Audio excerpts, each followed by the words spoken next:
Okay, I do believe we are live.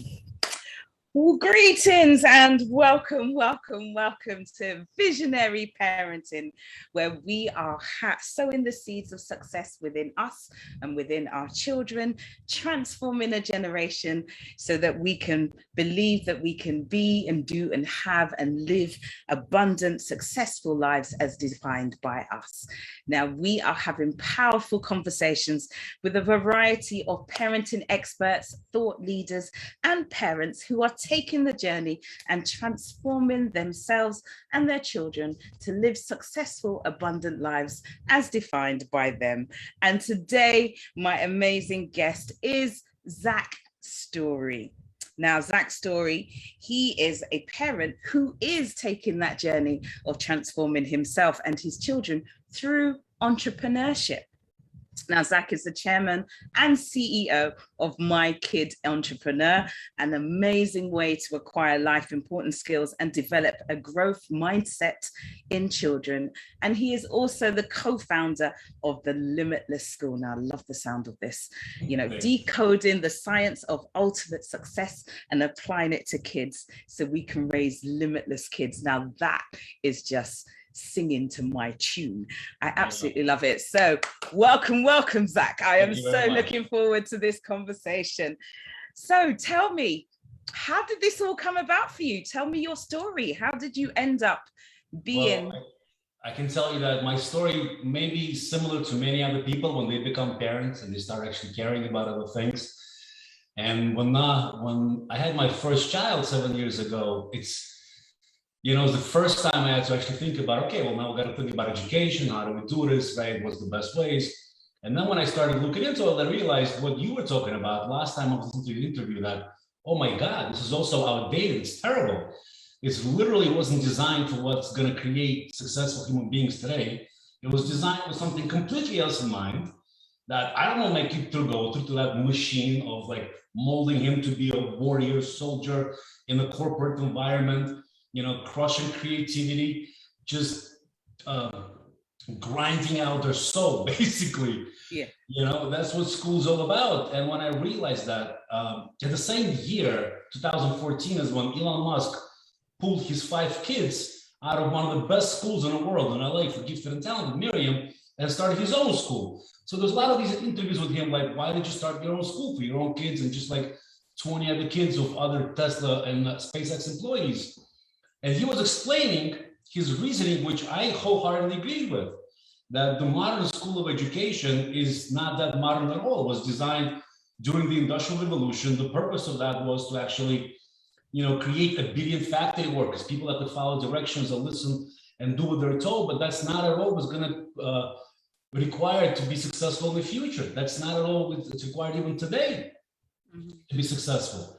And that's when I started thinking about it, and I started researching, and then I found out there's alternatives to school that already proven much better results, like the Montessori approach, and what's Montessori? How is it different than traditional schooling? Well, that's basically, they embrace a few things that we all find to be uniquely true, like that kids learn better when they're within kids of different age groups, but they're not segregated by age. They learn better. They lean towards older kids. This has become self-evident. Like when you think about it, yeah, of course kids learn better when they're surrounded by older peers, but we're still segregating kids by age in regular schools. Then there was whole research done by Dr. Carol Dweck on growth mindset.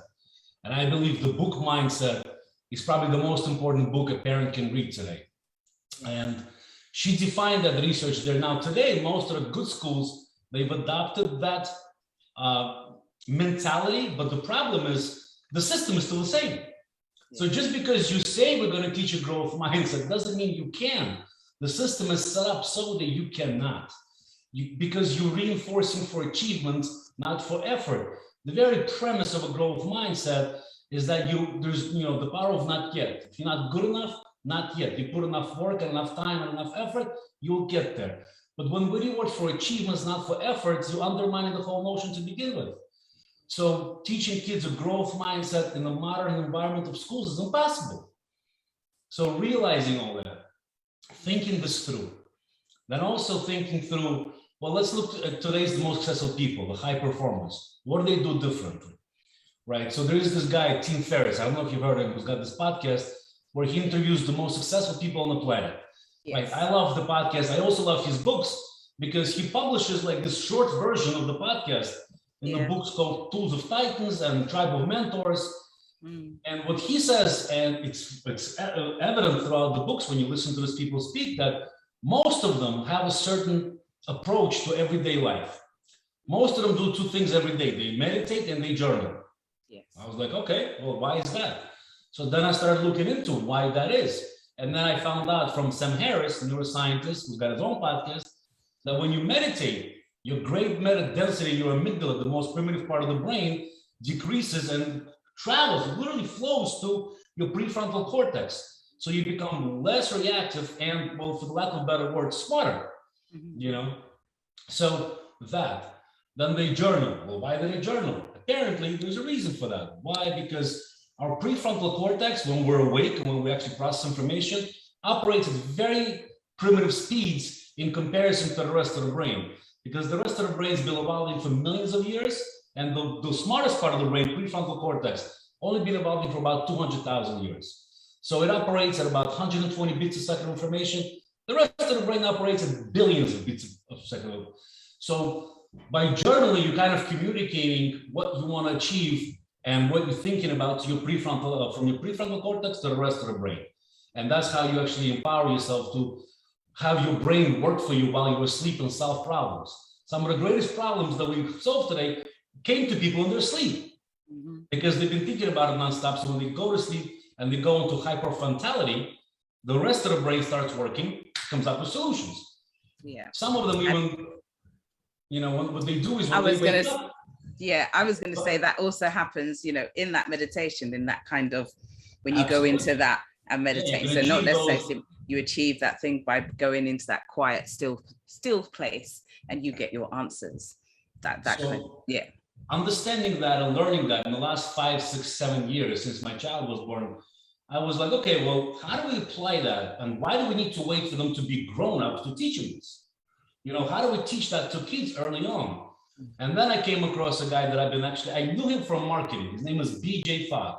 He's a behavioral psychologist out of Stanford. He was famous in the marketing world because of his Fogg behavior model that he came up with in 2007, which actually explains how we can shape and model behavior. And when I was listening to his latest speeches on shaping behavior, I realized that we can take that model and we can apply it to teach our kids high performance habits at an early age. And my own son was the first test case scenario. And today, like my friends and everybody been working with Vicky, they're mind blown. How does he meditates every day, reads every day, plays chess every day, plays sports every day, skipped first grade in school, has his own business, opened up his own market portfolio at the age of 6. At the age of 6, he's got his own market portfolio on stock. Like he just, wow.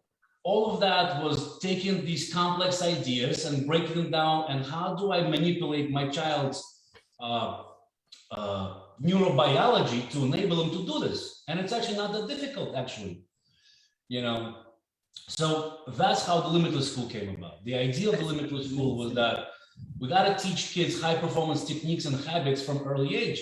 Because what does everybody say? Success is 80% mindset and habits. It's not what you know, it's not the skills, it's your mindset and your habits. Well, why don't we teach that from an early age?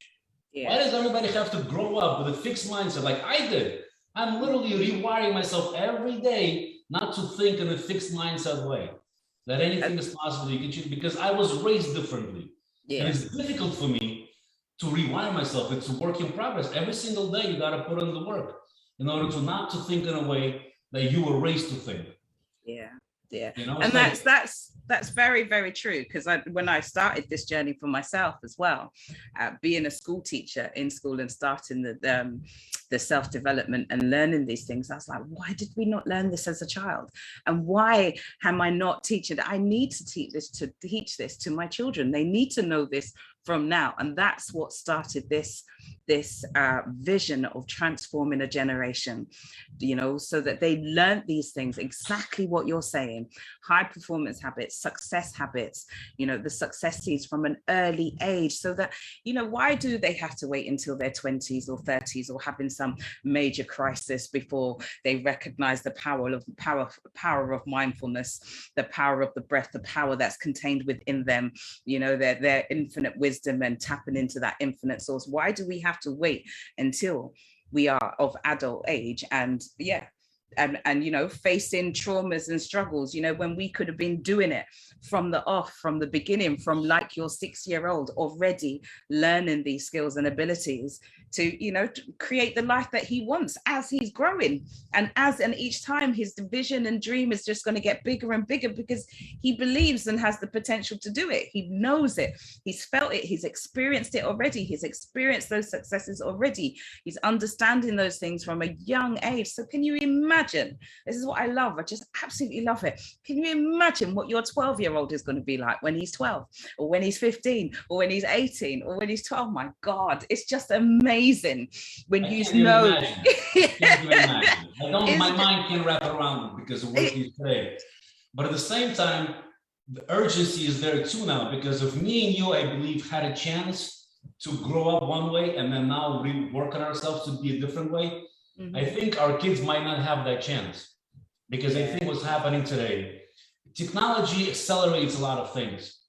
And the world we live in today is changing at such fast pace that if you don't teach your kids how to actually manage stress, how to take advantage of mindfulness, how to take advantage of their own natural body's ability to regulate their states and to remain in a positive state no matter what happens, I think they're in for a world of despair and hurt. Yeah. Because the one thing we know about the future, like I'm very involved with everything that goes on the forefront of technologies. Peter Diamandis, Elon Musk, guys like that is the people I listen to all the time. And the one thing we all agree on, there's one thing only, is that the future is going to be changing faster and faster and faster. How it's going to be changing, we don't know. Because where we are today in terms of artificial intelligence now creeping in is finally here, and it's getting better and better and better. And the speed of improvement is increasing tremendously. Mm-hmm. So I think if me and you had this chance to grow up one way and become differently, our kids might not. Yeah. Because there is this guy, I don't know if you know him, you will know Harari. He's a famous historian that wrote a few amazing books. One of them is called Sapiens. It's our history of how we came. And the other one is called the 21 Lessons for the 21st Century. And in one of those lessons, lesson number 20, talks about education. And the only skill he explains our kids are going to need to have in the future is their ability to reinvent themselves. Yeah. Because we're going to be right now facing wave after wave after wave of technological revolutions. So jobs that we know of today will not exist in 10 years from now. Exactly. Jobs that we'll know of 10 years from now will not exist in 20 years from now. Yeah. They'll be completely taken over. So we as adults, and especially our kids, are going to have to reinvent ourselves. But what does that entail? Ability to reinvent yourself. It's a very big term. So me and my wife are trying to break it down, but one thing is evident: all change is stressful. So ability to deal and cope with stress is the number one thing, you know. And thankfully today, we already know the tools to that. We have the tools. Yeah. You know, when I've learned, and I'll talk in a second about the most powerful tool, tactic that we have. We have the tools, we just need to teach them. We need to go away from teaching things that will make no difference in their lives, like sciences. Well, I'm sorry, but science will no longer make such a big difference in the future as it did before. You know why? Because let's be realistic. The education system, when it came about, it brought knowledge to the masses, and information was scarce. There was not an abundance of it. Yeah. Education was reserved for the elites. So it was a huge breakthrough when it was designed. But today, access to information is abundant.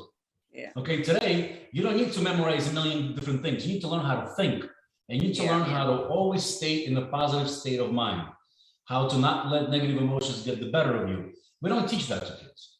You know, and it's actually not that difficult. It's actually not that hard. I don't understand why we still don't do it. Actually, I do understand. I have my own theories. I agree with you. I was listening to your interview from 2 weeks ago that nobody wants free thinking people. No. You know, it's they can't be controlled. The people, the people in power at large don't want that, don't need that. They don't want, and they're on a path now even more to take those freedoms even more, to confine you, as you say, the way that things are moving, our freedoms are being removed from us and so forth, and confine you even more. And the impact of that is going to be on our children, most definitely. And what you're saying about AI technology, just last night I was watching a video about the advancements of AI technology, along with all of the cryptocurrencies, bitcoins, and what's going on in the world today, and the Omicron and so on and things like that, and one of the things they was very clear was that those jobs that are paying, say, $20 or $30 an hour will be obsolete in the next 5 to 10. They will all be automated, not in that only sense. those jobs. Just in those but in the first, those are the first ones to go. The first ones to go. Those ones are the first ones to go. Your ones that are paying up to $20 or $30 an hour, they're going to be the first ones to go, and then as the further that they go, the higher it goes. And the more they tap into our children, they get to study what it is, the data that they use from that. They get to study and understand, and basically the AI will then, because it learns from the input that gets put and then develops and goes on and further and further. So, we're in for our children are in for a real tricky road. And as you say, stress and anxiety are going to be the key things that are going to show its head all the time. It's going to be there all the time. We can actually teach them that will make it easier for them. Yes. Right. The number one tool everybody knows, except that, like, for me, I make myself exercise as often as I can, but it's not easy for me. Why? Because I wasn't raised with that in my life. So it's an effort. But I know people who are raised with that. For them, it's natural. They exercise every day. It's not hard for them. It doesn't take much. So this is the approach I take with my own kids. I exercise myself, mostly for me, but also because I see them learning and they're very, very active. My little daughter, she's 2 years old. She comes in, she's got little water dumbbells. She starts picking them up and putting them up, as they weigh nothing, but she's like learning because she's watching me and she's repeating it. Yeah. Same thing with Sky, who's very into sports, and we promote that heavily. But there are other super tactics. Like, for instance, this one is mind-boggling why it's not insisted everywhere. It's gratitude, right? Because here's the interesting data on gratitude.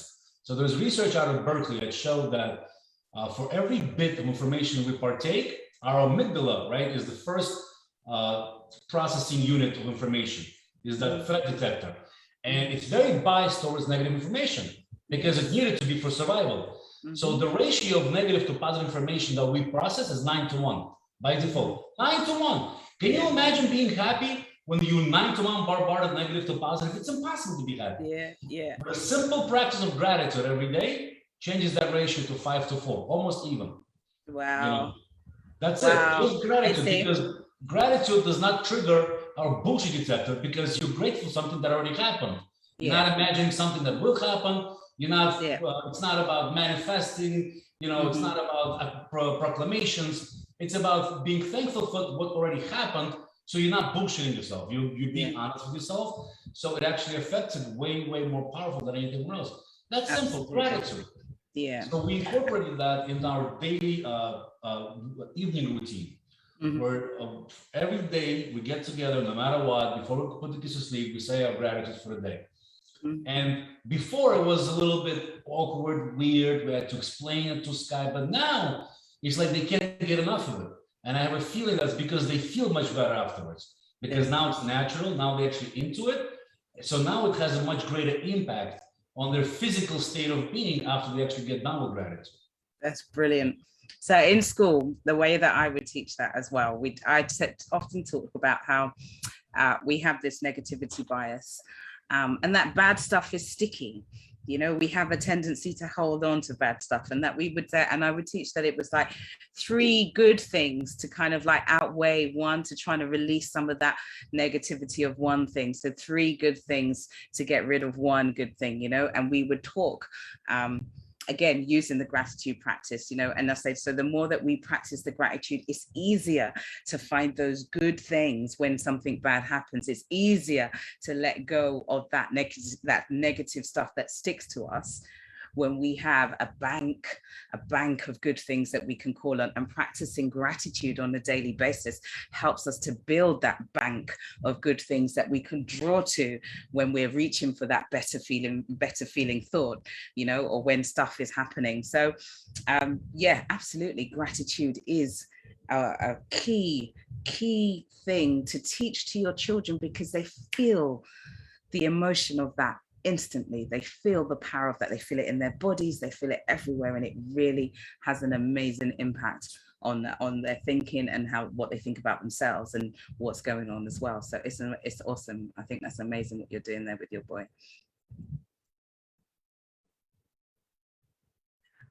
Oh, are you frozen? Is it me?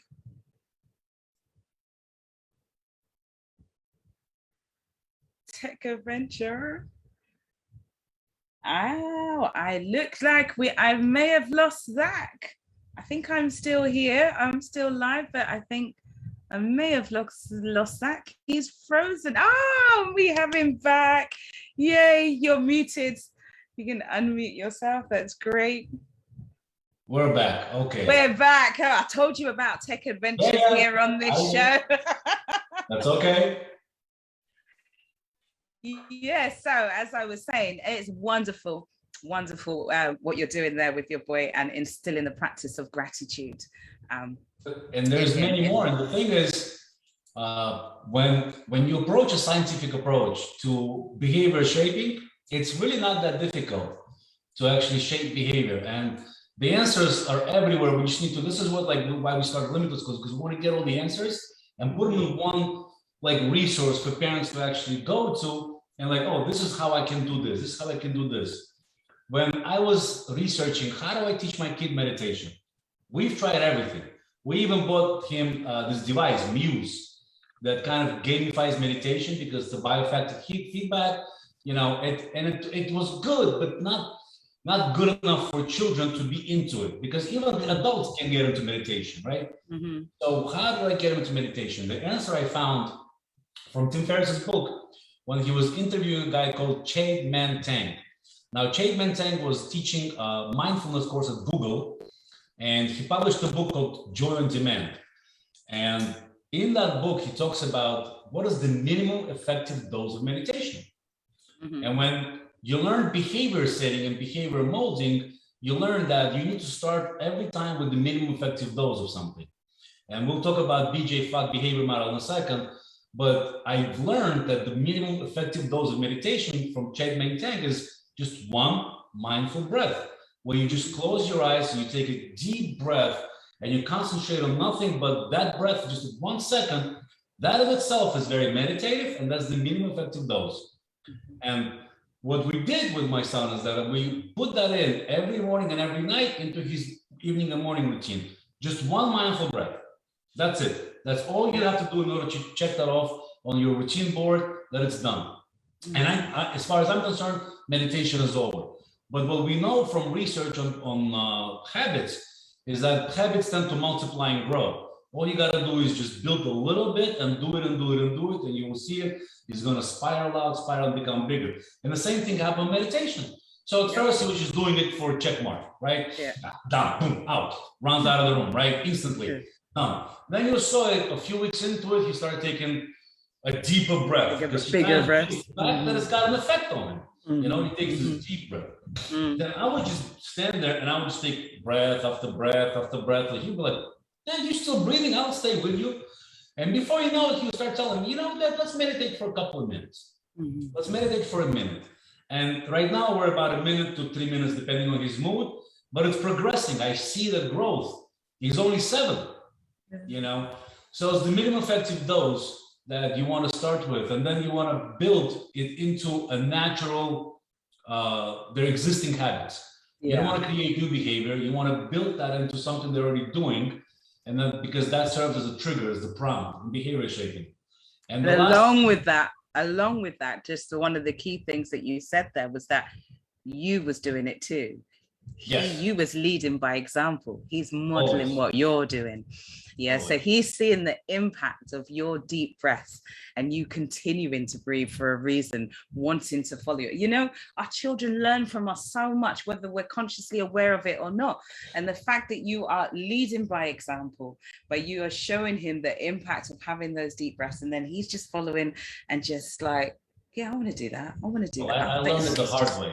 You learned it the hard way, but you are what, leading him in such a brilliant way. My father was a brilliant man who knows a lot, but always teaching me hypothetically, not doing it. So I learned everything, but I never did it. Yeah. It's very hard for me to do until my own kid was born. I'm like, oh, wait a second, this doesn't work. Do as I say, not as I do, will not do it, because I was raised that way. I'm not doing anything. Yeah. Doesn't work though, does it? Everything I gotta do: eat right, work out, don't smoke. I'm smoking, not eating right, and not working out. Like, what's going on here? Yeah. So I changed all that when my own son was born, because I realized that if I just teach without doing, it's not gonna matter. And then I've learned from neuroscience, and this amazing neuroscientist out of Stanford, Dr. Andrew Huberman, who just launched his own podcast this year. I've learned so much from him about how our neurobiology works, and how his explanation of the brain is the best. I like how his analogy goes. So he goes, when we are born, imagine Earth with billions of different roads, right? And they're all connected, but in order for them to get A to B, you literally got to take a gazillion roads, But then an experience happens, and that experience becomes this highway that connects A to B. And now every time you're about to experience that experience, information flows on that highway. You no longer need to take the majority of these roads, little ones to take forever. You now have a straight highway to that information. So every experience that you experience, especially from the age of 0 to 7, during the development of prefrontal cortex, becomes this information road and becomes the lens of how you experience the rest of the experiences in your life. So literally your initial experience has monumental effect on how you see the rest of your life, because the rest of similar experiences will be viewed through that lens, because you're traveling on that highway. You're not taking unknown roads anymore. You're taking a specific road from A to B every single time this happens. Yeah, this is where your paradigms are formed. This is where your belief systems are formed. This is where your limiting beliefs are formed. How do we learn when we're infants? We don't listen. We just watch. We just watch, and it's all just pouring in. This is where you're at that sponge process, and they are. And literally, and they're soaking it all in. So this is why we have to be so conscious about what's being poured into our children at that age. But I don't think that while you're on this topic, I want to say something so important, because it's so controversial.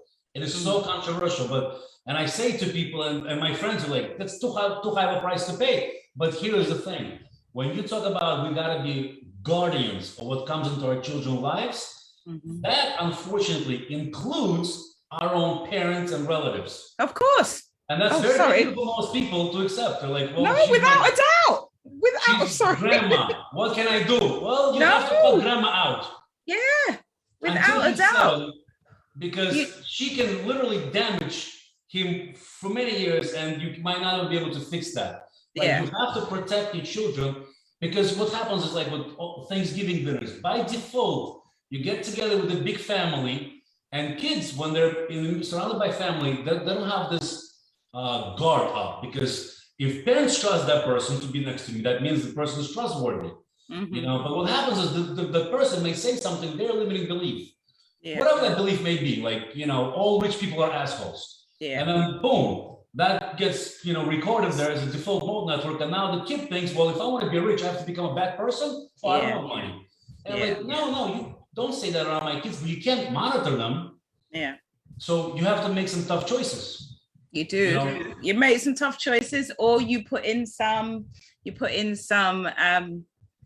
what you call them, Boundaries, barriers. Yeah, You put in some things, parents will tell you, I know better. some things, yeah, there's that, but you put in some things to counteract. So if you know that your uncle or your aunt's going to talk this kind of rubbish to your child kind of thing, then you say to your child beforehand, whatever this person says to you, ignore them. Don't listen to that. It's not true. You know, you counteract these things to try and you find ways to get a balance, but you have the awareness of the foolishness that's going to come out of your family member's mouth that might damage your child's thought process. This is a controversial topic and not easy for everybody to accept. But you know what? But it's so true. We have to be, and I would say the same thing for teachers and educators, support workers, educators, everyone. They all have to be mindful about what it is they're saying, because they come out with some things as well, you know, and they don't even recognize, sometimes they don't even recognize the limiting beliefs that they have. And this is a tradition in schools as well. You know, they form an opinion about a child based on their looks, where they come from, their color, all of these things. You know, they have all of these biases about these children in front of them, and then tell them what it is that they're going to amount to, or you're not going to amount to. And these happens in primary school. These happens in young ages, or kindergarten school, as you will call it. And these things happens to our children, you know, and these kind of mess all the time. And these are the messages. And like you said, growth mindset, way of teaching and thinking, that happens. And then when you have the few teachers that are doing, or okay, I'm being a bit mean, there's probably a lot more teachers than a few teachers that are attempting to do growth mindset work in their classrooms and things like that, you know, and trying to instill but again, Melanie, they're great. Too few and far between. But the system is designed for them to fail at that attempt, because we reward kids for what? For knowing the right answers. That's not growth mindset, because they memorize things just to get a good grade. They forget it the second they come out of the class. That's not what growth mindset is all about. Not only that, then we actually neural-wire them with the belief that knowledge is power. Knowledge is only implied power. Knowledge without action is powerless. You know, but we don't teach them to take action. We teach them to keep learning and learning and learning and learning. Well, we're going to apply that knowledge. You know, there's a very famous phrase by Jim Rohn, who's Tony Robbins' mentor, who said that those who acquire knowledge for the sake of knowledge are fools. Those who acquire knowledge for the sake of action are wealthy. Yeah, absolutely. There's a difference. Absolutely. You know? And schools don't teach those success habits. They don't teach that, you know, the persistence, that to keep on going, to keep trying, to try in different ways or something. It's just that sometimes it's a yes or no. Now you have some subjects, to be fair, you have some subjects which are exploratory and experiential and where they are trying and testing, trial and error and those kind of things, and growing and learning through those mistakes. But there's many that are literally black and white, yes or no answers. And this is where entrepreneurship comes in. When you talked about learning resilience and learning how to keep forward, this is why we embrace entrepreneurship so much, because entrepreneurship by default, the entrepreneurial mindset is that fail often, fail fast, learn and try again, which is complete opposite of what schools teach, to be perfect and never to fail.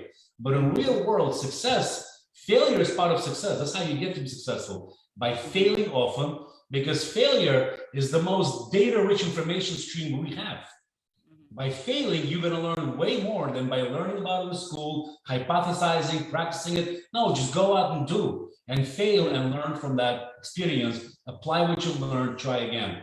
That's the best way to learn, the best way to move forward, is taking massive action, learning in the process, and applying what you've learned. And what we realize is that entrepreneurship is a gamified way to do this. So the money kids make in business is just how they measure success. It's not really the goal. The goal is to always be in the uncomfortable mode, because business is always something not working right. In business, there's always things that you got to fix, make better, elevate. There's always issues that you're always in growth mode. So you get comfortable around being uncomfortable all the time. And you get comfortable with the fact that failure is part of the journey. You no longer treat it as failure. You treat it as, oh, what did we learn today? My kid right now, whenever he plays chess, or whenever he plays hockey, whenever he loses, I remind him, remember, you never lose. You're the winner, you learn. So what did we learn today? And then we go through like, okay, well, what did we learn today? So little by little in his mind, he's no longer thinking I've lost. He's thinking I did not win. So what did I learn? That's awesome. And that's what you call failing forward.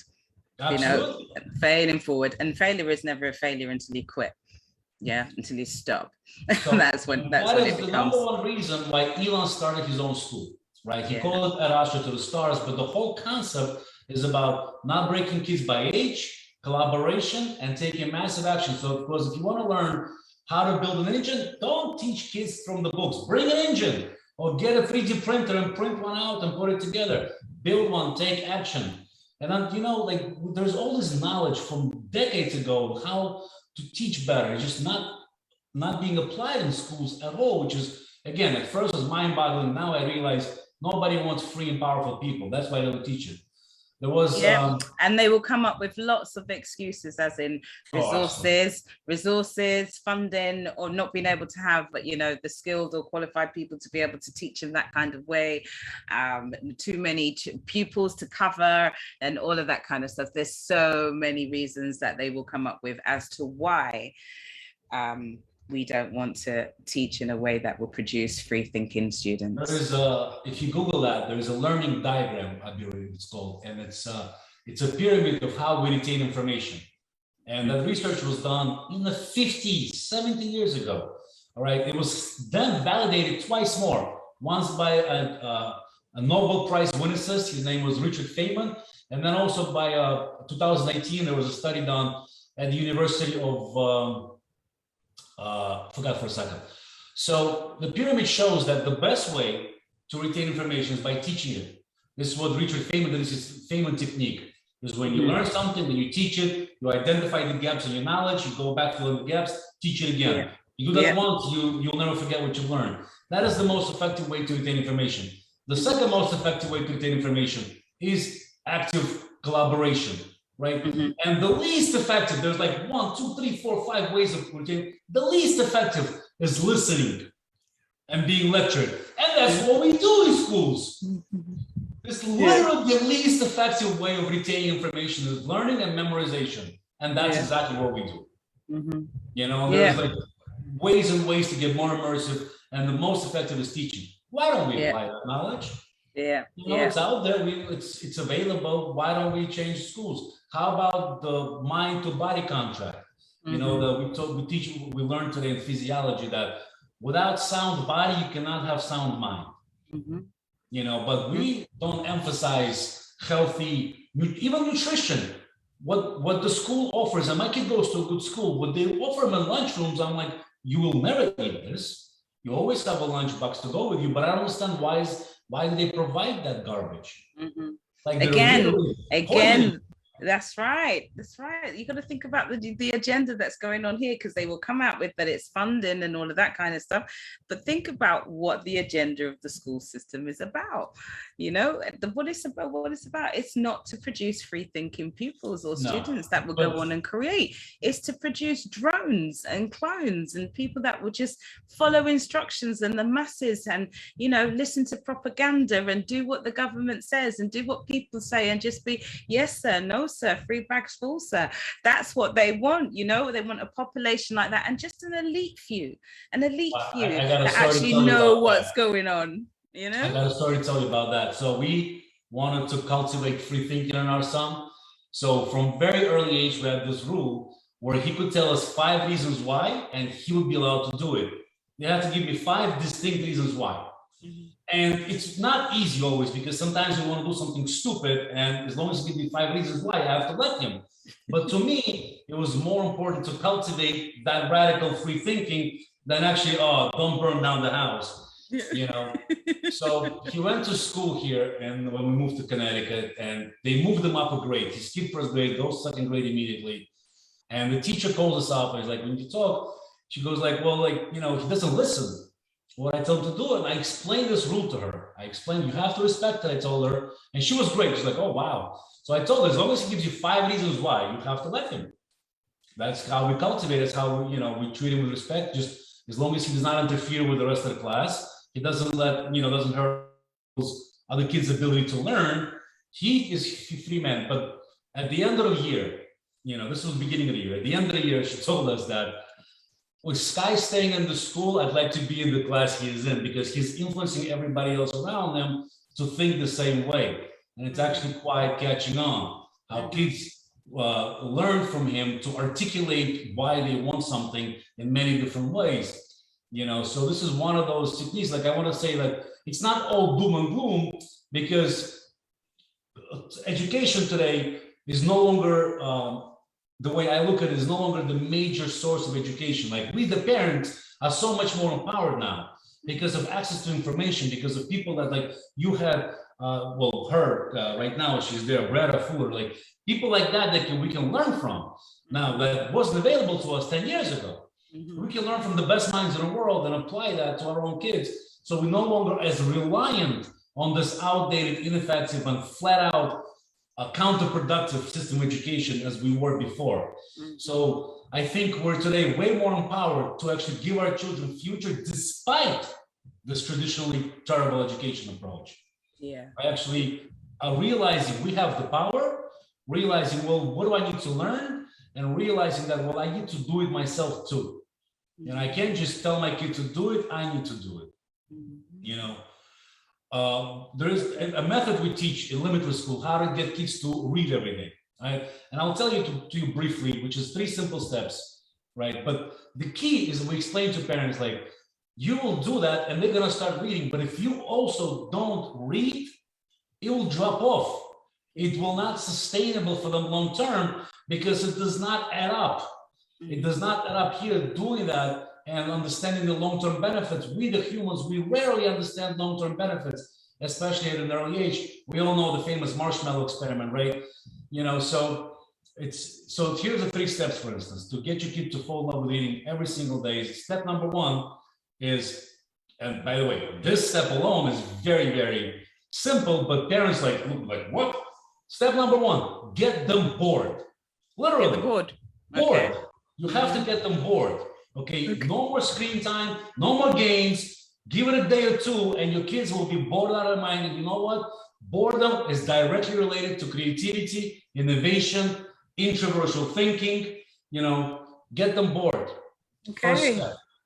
Okay. Second step, create a cozy environment where you have shelves on their level, like a beanbag chair, comfortable area where they can pick out a book and read without asking you for help. So they're completely independent from parents to actually go, like, okay, well, TVs are off, everything is off, but you know what? There's these books there, and maybe I'll check one out, right? Step number 3 is make sure you have comic books. Kids love comics because it's a storytelling. It's a very visual story, you know, so they open up, and these days they're amazing comics on science, on all kinds of like amazing, my son, he knows more about medicine than I ever did, because he just reads this comic books and he does like that. You know what kind of blood cells there are?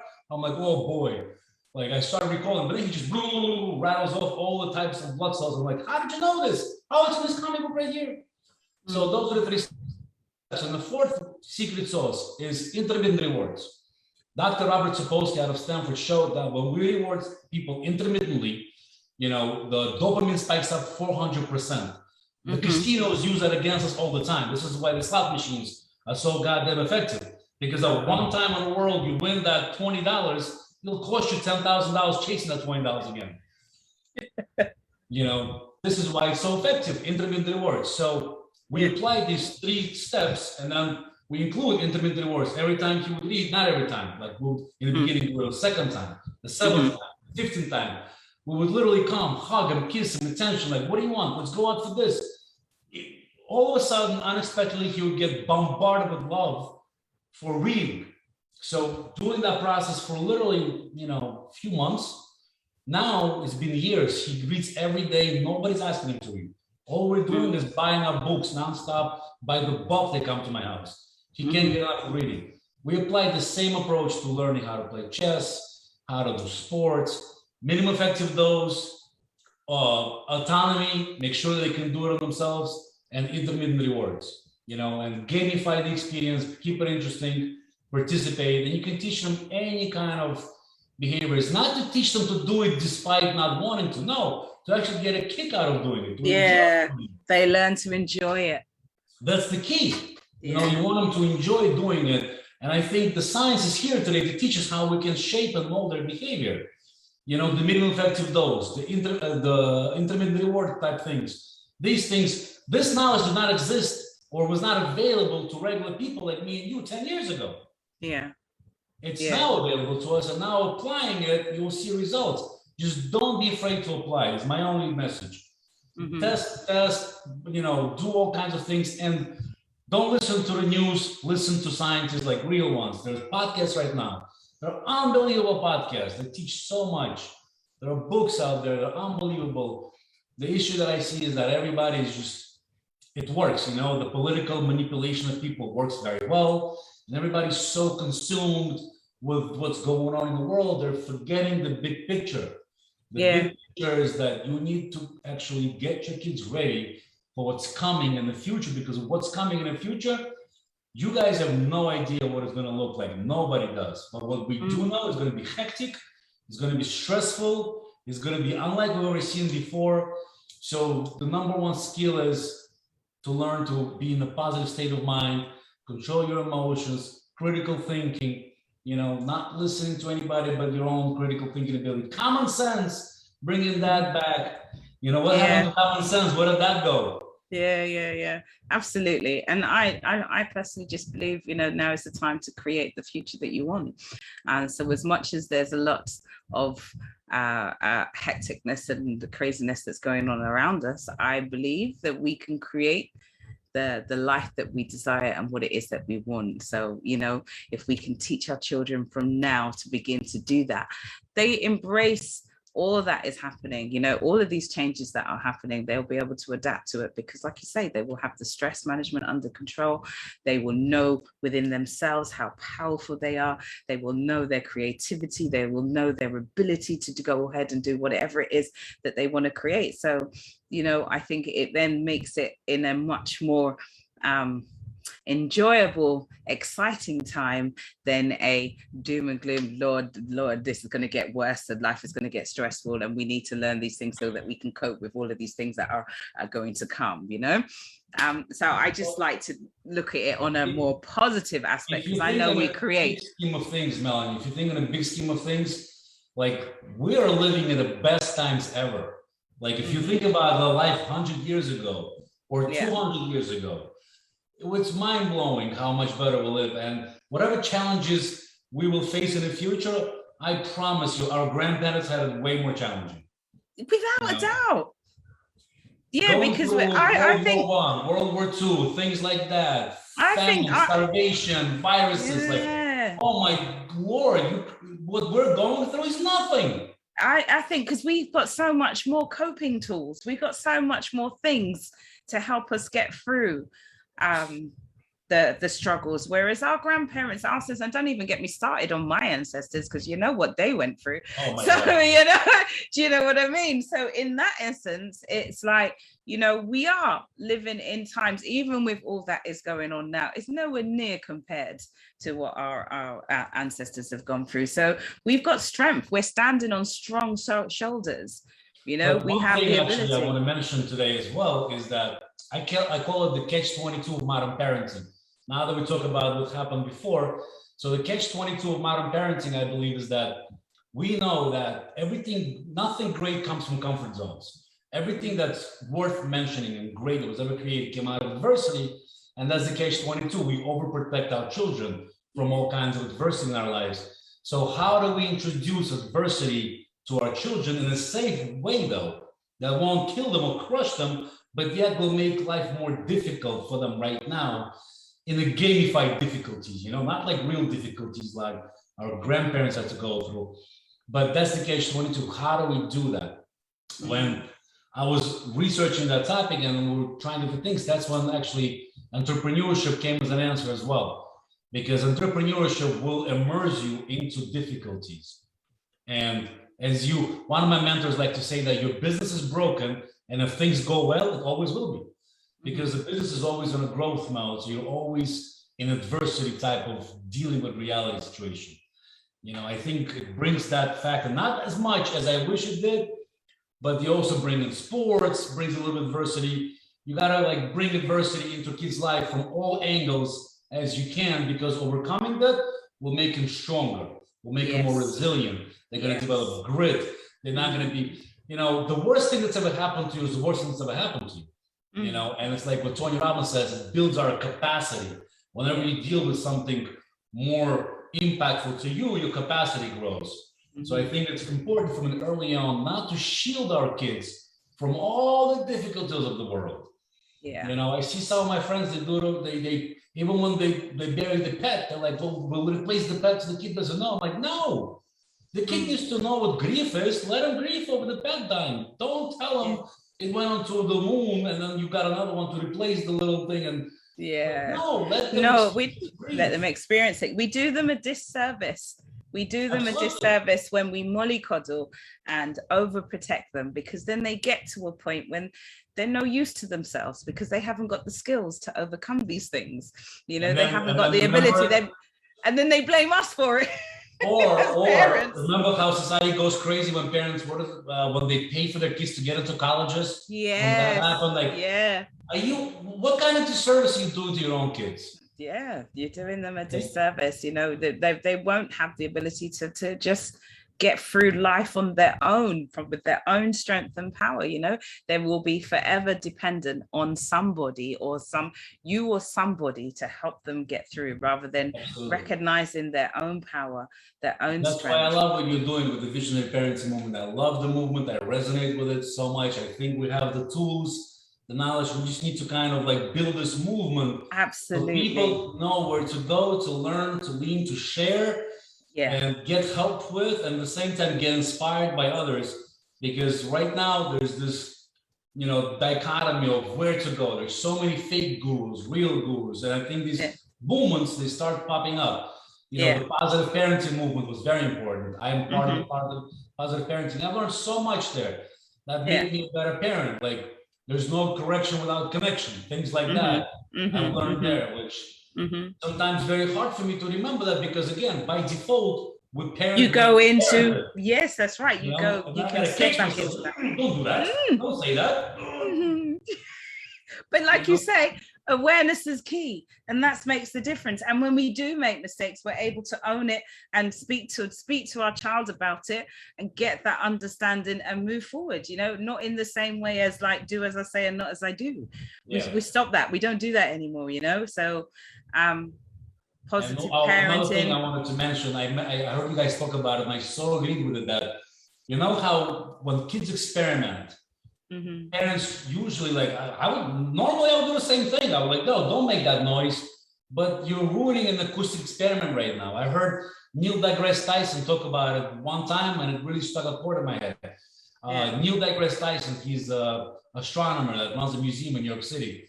He's a very famous scientist here in America. He's got his own podcast. He's all over the world. He was talking about whenever kids break an egg, let them. It's a biology experiment. There was just the egg, now it broke. Same thing with music, banging on pots and pans. You think he's making noise, but the kid is learning acoustics right now. He's experimenting. So I think, my house right now, all the walls are all painted on. Okay. Yes, we have to hire a painter every half a year to go through the walls. Yes. But they experiment, they draw everywhere they go. They got the little crayon. They keep drawing.